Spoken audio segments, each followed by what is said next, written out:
வாங்க இன்றைக்கி மல்லி சமையலில் இன்றைக்கி நம்ம வீட்டில் லஞ்ச் பார்த்திங்கன்னா தயிர் சாதமும் உருளைக்கிழங்கு ஃப்ரையும் பண்ண போகிறோம். பாருங்கள், அதுக்கு ஒரு 5 உருளைக்கிழங்க நல்லா கழுவி வெட்டி வச்சுருக்கேன். இப்போ ஒரு பாத்திரத்தில் கொஞ்சம் எண்ணெய் சேர்த்துக்கலாம். இதுக்கு கொஞ்சம் எண்ணெய் ஜாஸ்தியாக தேவைப்படும். கொஞ்சம் எண்ணெய் சேர்த்து கொஞ்சம் கடுகு உளுந்து, கொஞ்சம் சீரகம், கொஞ்சம் கருவேப்பிலை, அவ்வளோதான். இப்போ நம்ம வெட்டி வச்ச உருளைக்கிழங்கு சேர்த்துடலாம்.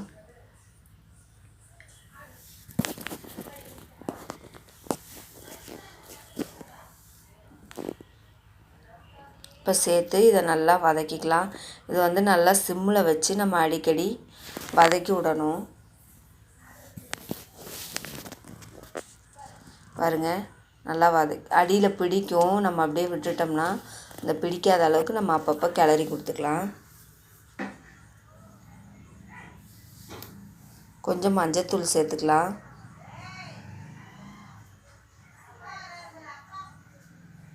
பாருங்கள், கிளறும் போதே பிடிக்குது.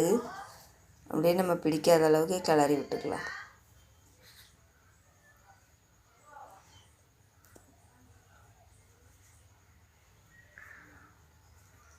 இப்போ தேவையான அளவு உப்பு சேர்த்துடலாம்.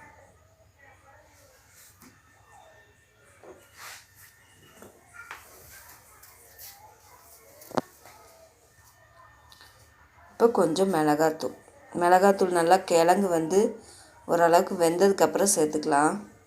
இப்போ இந்த கிழங்கு நல்லா பச்சை வாசம் போகிற வரைக்கும் நம்ம அப்பப்போ கிளறி விட்டுக்கலாம்.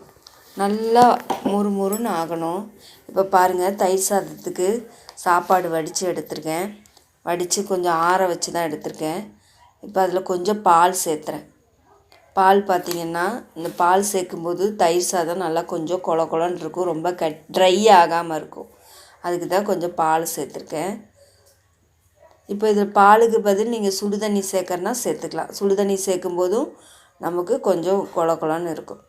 இப்போ பாருங்கள், புளிக்காத தயிர் சேர்த்துருக்கேன். சேர்த்து இதை நல்லா நம்ம மிக்ஸ் பண்ணிக்கலாம். சாப்பாடு ரொம்ப கொதிக்க இருக்கும்போது தயிர் சேர்த்தக்கூடாதுன்னு சொல்லுவாங்க. அது நம்ம உடம்புக்கு நல்லதில்லை.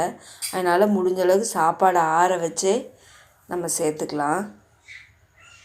நம்ம ரொம்ப கொதிக்க இருக்கும்போது தயிரை சேர்க்கும்போது அது வந்து ரசாயன கலவை மாதிரி ஆயிருமா. அதனால் நம்ம ஆற வச்சு சேர்த்துக்கலாம். இப்போ பாருங்கள், நல்லா கிளறிட்டோம். பச்சை மிளகா, மல்லித்தழை போட்டாச்சு.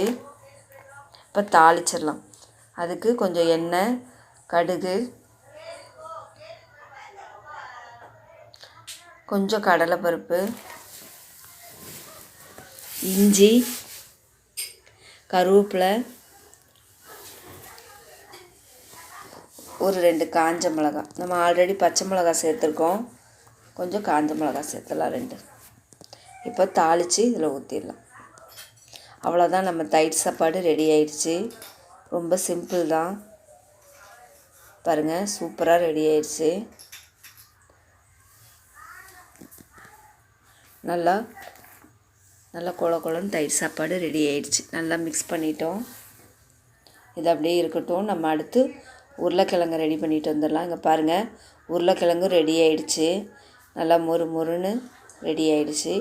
இன்னும் இது நல்லா மொறுன்னு வரும். நம்ம ரொம்ப சிம்மிலே இருந்து வதக்கும்போது வரும். இன்றைக்கி வந்து கொஞ்சம் எனக்கு மொறுப்பு தன்மை கம்மியாயிடுச்சு. பாருங்கள், டைம் லேட் ஆகிடுச்சு இன்றைக்கி. என்னால் பக்கத்தில் இருந்து ரொம்ப நேரம் கிண்ட முடியல என்னால். பாருங்கள், சாப்பாடு வச்சு உருளைக்கிழங்கு வச்சாச்சு. இப்போ சாப்பிட்றலாம்.